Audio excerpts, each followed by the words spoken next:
Pemirsa, kita masih bersama atau masih dalam diskusi Jokowi Prabowo berbalas pantun. Sekarang giliran dari Aceh Hasan Sadzili, DPP Golkar.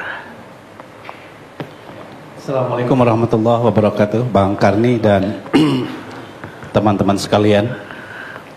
Pertama, saya sangat menikmati sekali diskusi ini.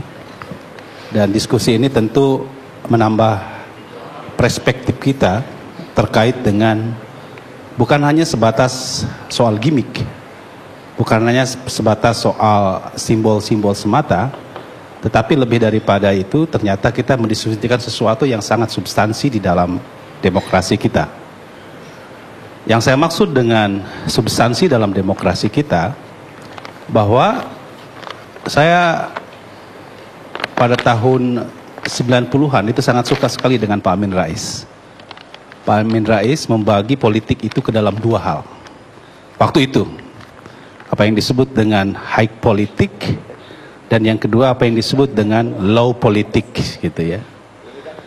High politics adalah bagaimana politik kita dibangun berdasarkan atas satu narasi besar tentang bangsa ini. Dan narasi besar itu termasuk di dalamnya adalah bagaimana kita membangun bangsa ini dengan apa yang menjadi tujuan nasional kita seperti yang ada di dalam cita-cita proklamasi.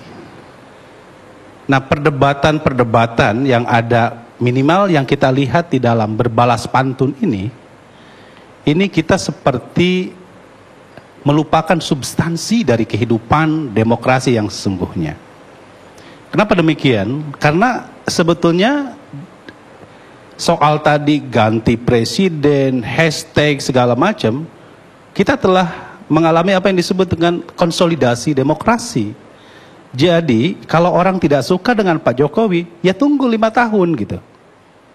Ya kita bisa meyakinkan rakyat bahwa kalau Anda tidak suka dengan Pak Jokowi, ya silakan gitu.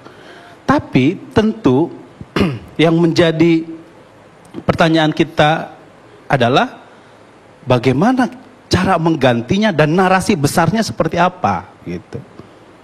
Nah, narasi besar ini yang saya kira sekarang ini nampak sekali menurut saya di dalam perdebatan di ILC ini terlihat sangat-sangat kuat ya. Saya tidak perlu menyebutkan angka-angka yang disampaikan oleh Bang Akbar Faisal gitu ya, karena saya kira semua orang minimal apa yang disampaikan oleh Pak Akbar Faisal itu jelas sekali sumbernya. BPS gitu ya, kemudian riset yang dilakukan oleh lembaga-lembaga independen. Dan kita kepada siapa lagi mempercayai itu kecuali kepada lembaga-lembaga resmi dan lembaga-lembaga independen itu gitu. Dan semua orang pasti kalau kita tanya kepada pendukung kita, pasti kita akan bilang, mereka akan bilang bahwa kami sangat puas. Seperti halnya misalnya lembaga-lembaga survei menyatakan bahwa kepuasan publik terhadap kepemimpinan Pak Jokowi hari ini hampir 70%, dan saya kira itu kita tidak bisa menutup mata, dan itu semua lembaga survei. Nah, yang ingin saya maksud adalah bahwa apa yang terjadi hari ini, ya, apa yang kita lakukan hari ini, itu seharusnya kita membangun narasi besar tentang bagaimana bangsa ini ke depan. Oleh karena itu ketika misalnya ya kita mendengar Pak Prabowo bilang 2030 Indonesia bubar, saya bilang bukan Pak Prabowo. Pak Prabowo mengutip. Oke, sorry, saya koreksi. 2030 mengutip sebuah fiksi, lalu kemudian dan juga ini baru Pak ya, yang di tentu, tapi kan kita juga tidak bisa menutup mata bahwa banyak sekali studi-studi yang tadi disebutkan, misalnya kayak PricewaterhouseCoopers menyatakan demikian dan lain-lain. Bagaimana optimisme kita terhadap bonus demografi Indonesia hari ini yang seharusnya kita bisa petik tahun 2030 gitu. Nah, Golkar sendiri sebetulnya memiliki ya satu narasi besar. Kita memiliki apa yang disebut dengan visi negara kesejahteraan 2045.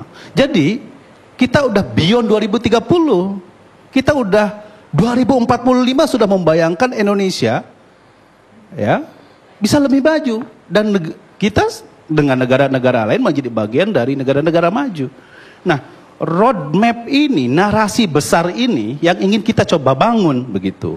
Dan pada saat yang bersamaan, landasan apa yang terjadi hari ini dengan yang sudah dibangun oleh Pak Jokowi, yang selama 4 tahun beliau memimpin, ternyata memiliki kesamaan dengan narasi besar yang ingin dibangun oleh Partai Golkar. Nah, oleh karena itu yang ingin saya sampaikan kepada Bapak Ibu sekalian, tentu kita bisa berdebat tentang narasi besar tersebut. Dan saya kira kalau kita berdebat tentang narasi besar itu untuk kebaikan bangsa kita, itu adalah sesuatu yang sangat-sangat produktif untuk bangsa ini.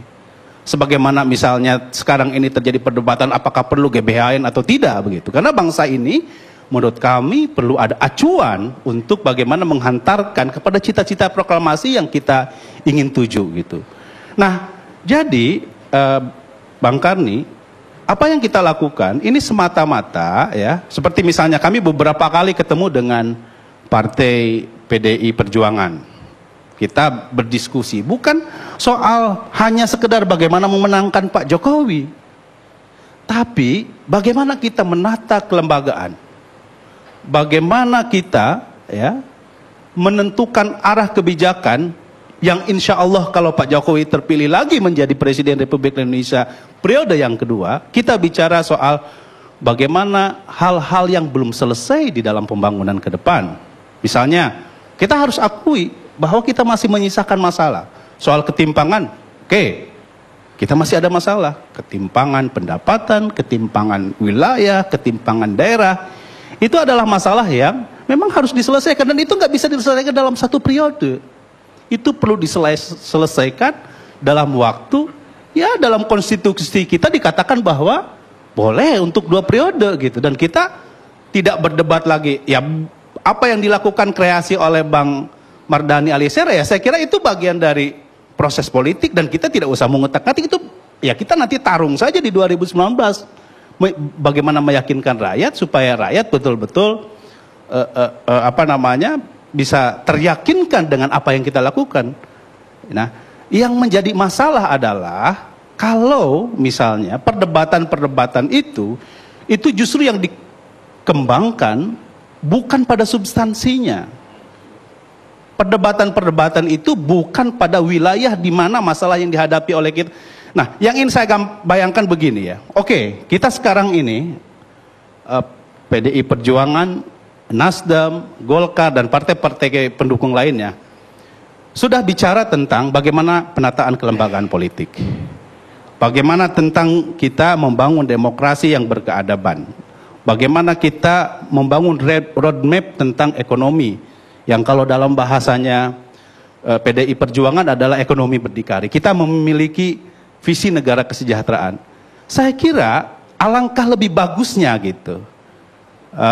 Bang Fadlizon, ya kan, Kang Ferry, Mas Mardhani, saya nggak tahu kalau Mas Roy apakah sudah jelas gitu ininya.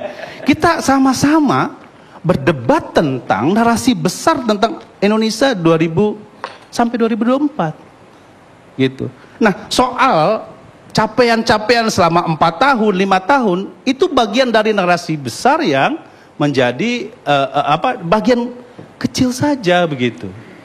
Nah, kontestasinya kita tentukan pada 5 tahun ini. Apakah rakyat suka atau tidak? Kalau soal misalnya, kata Bang Fadli, rakyat nggak suka. Ya itu mungkin rakyat yang selama ini menjadi pendukungnya Pak Fadlizon. Tapi kalau pendukungnya Pak Jokowi, orang-orang Golkar mengatakan, enggak tuh. Kami merasakan bahwa ada peningkatan kesejahteraan, pendapatan dan lain-lain. Jadi saya kira ya, saya berterima kasih sekali kita berbalas pantun tetapi lebih kepada substansi yang ingin kita bangun. Mimpi kita adalah bagaimana Indonesia ini keluar dari middle income trap gitu. Bagaimana kita sebagaimana prediksi PricewaterhouseCoopers yang menyatakan Indonesia 5 besar ekonomi dunia gitu. Nah, Itu, nah bagaimana kita cara mencapai itu? Saya kira itu yang lebih penting daripada sekedar kita bicara hashtag, ya kalaupun itu ada gimmick-gimmick, ya itu bagian dari kalau sandiwara itu ya namanya apa ya istilahnya itu ya bagian dari iklan-iklan kecil lah itu nggak apa-apa gitu ya. Tapi ya demokrasi kita memang harus dibangun atas mimpi-mimpi besar yang ingin dibangun oleh bangsa ini. Saya kira itu Bung Karni. Baik, Pak Haji.